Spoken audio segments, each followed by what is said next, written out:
This video will introduce you to how to graph on Excel, as well as how to label your axes and create a title for your graph. In class, you recorded the amount of time that it took you to walk in intervals of 3 meters, and we want to figure out our velocity. Our velocity is going to be our slope, and our position is going to be on the y-axis, and our time is going to be on the x-axis. This makes sense because the slope of our graph should be equal to the velocity, and the slope is equal to delta y over delta x. And so our slope should be equal to position over time, which is equal to velocity. In order to begin my graphing, I'm going to put a title up at the top. So this is for my x-axis. It's time, and then my units are seconds. For my y-axis, I'm going to write position. You could also write displacement or distance, but it's going to be in meters. Okay. We need a point that will be at the origin. After 0 seconds have passed, we haven't moved anywhere. So we're going to fill in our positions with 3 meters, 6 meters, 9 meters, and then 12 meters. You might have an additional data point if your group had 6 people. And let's say after the first 3 meters, 1.5 seconds have passed. Now I'm going to highlight both of my columns. I'm going to go up to Scatter under Charts. Now, if you have a version that isn't 2010 and perhaps is 2007, you'll go up to the top under Insert, and then you'll click on Charts. But this newer version is a little more simplified. You go down to Marked Scatter. Then you just select one of your data points. Keep your finger pressed on Control and click that data point again. Go down to Add Trend Line. Go up to Options. Then Display Equation on Chart. That's going to give you the equation for your line, and it will ultimately give you your slope.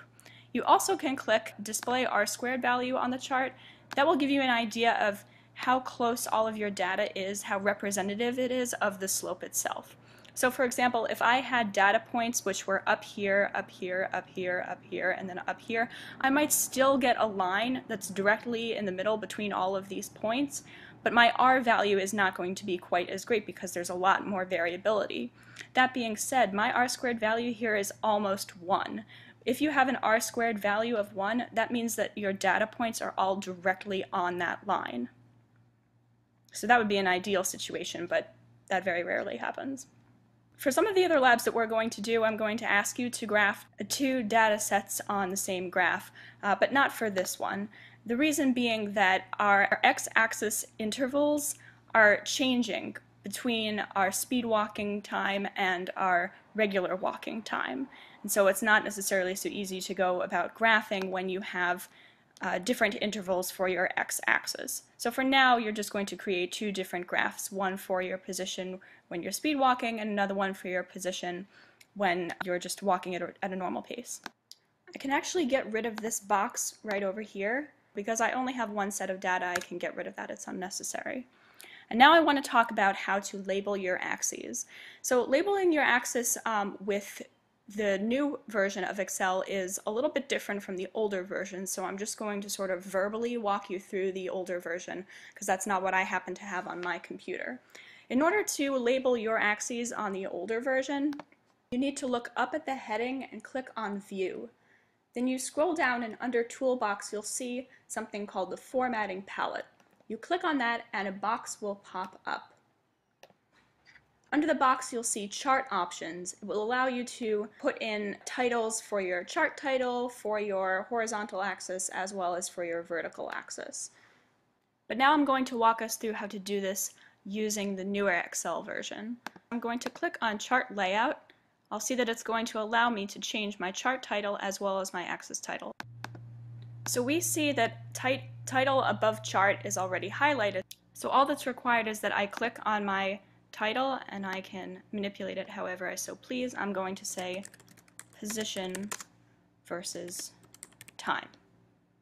That doesn't have to be the title, but it's the most straightforward. For my horizontal axis, no axis title is checked off. I do want to have a title below my axis. I'm going to type in time and then in parentheses s for seconds.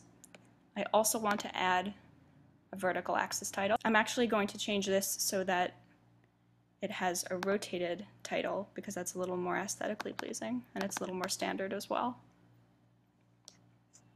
I'm going to type in position in parentheses meters.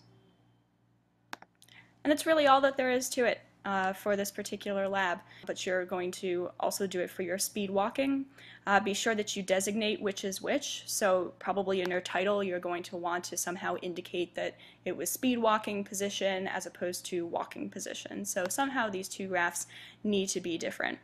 When you submit your lab report, you're going to include the information both in the chart itself as well as in the graph.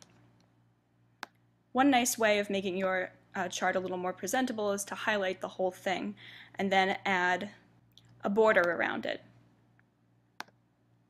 I'm going to go to all borders, and it makes it seem much more presentable. Again, my slope, as indicated by the equation line, is equal to my velocity, but it has to be in meters per second. So when you're talking about your slope for this particular lab, as well as your x and y variables, be sure that you always include your units.